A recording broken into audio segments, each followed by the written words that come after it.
দেখুন, এই এসআইআর নিয়ে পথে ঘাটে অনেক প্রতিবাদ দেখেছেন, কিন্তু শ্মশানে প্রতিবাদ দেখেছেন কি?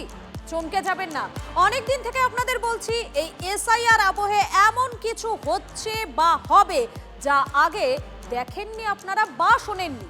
আজ দেখুন নিজের পায়ে হেঁটে এক জ্যান্ত ভোটারের শ্মশান যাত্রা।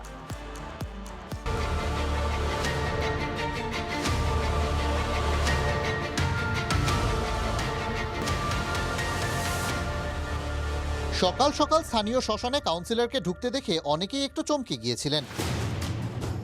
হঠাৎ শ্মশানে কেন?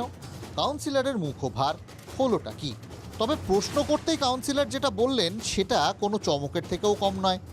নিজেই নাকি নিজের সৎকার করতে এসেছেন ডানকুনি পুরসভার 18 নম্বর ওয়ার্ডের কাউন্সিলর সূর্য দে।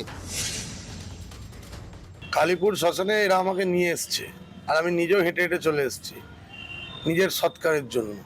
আজকে খসড়া লিস্ট প্রকাশ হয়েছে, সেখানে আমি একজন জনপ্রতিনিধি, আমাকে দেখানো হয়েছে আমি মৃত। সকালে রাজ্যের বাকি সবার মতোই তিনিও খসড়া ভোটার তালিকায় নজর রেখেছিলেন। বাদ পড়া ভোটারের তালিকা দেখেই চমকে ওঠেন। মৃতের তালিকায় জলজল করছে তাঁর নাম।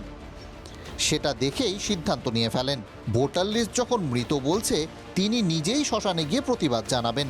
যদি একজন জনপ্রতিনিধিকে আপনারা মৃত দেখান, তাহলে এরকম লক্ষ লক্ষ মানুষ যারা হয়তো প্রতিবাদ করতে পারবেন না বা যারা হয়তো আমাদের কাছে অব্দি পৌঁছতে পারবেন না, তাদের নাম তো আপনারা ইচ্ছাকৃতভাবে বাদ দিয়েছেন। কিভাবে জ্যান্ত মানুষ ভোটার লিস্টে মৃত হয়ে গেল? বিএলও বলছেন টেকনিক্যাল ফল্ট। টেকনিক্যাল ফল্ট বা কোনো কারণে হয়তো ব্যাপারটা মিসম্যাচ হয়ে গেছে, তবে এক্ষেত্রে এটা হওয়ার ইয়ে নয়। স্থানীয় বিজেপি নেতৃত্বের মতে এত বড় কাজে দু একটা ছোটখাটো ভুল হতেই পারে। এই ভুল খুব সহজেই সংশোধনযোগ্য। ইনামারেশন ফর্ম তো সূর্যদে নিজেই নিশ্চয়ই ফিল আপ করেছেন, তাই সেই ফর্মটা যদি বাজারে প্রকাশ করা হয় তাহলে দেখা যাবে যে ফর্মে কোনো ভুল আছে কিনা।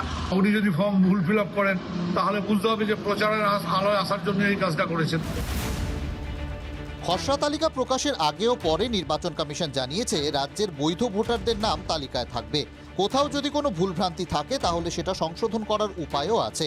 জেনুইন মিস্টেক যেটা আছে ইয়া ডিউ টু ডেলিবারেট মিস্টেক যেটা আছে, ওর নাম নেই খসড়া তালিকার মধ্যে, ওকে ডিক্লেয়ার হয়ে গেছে SDD, he can apply for form 60 যেটা আছে।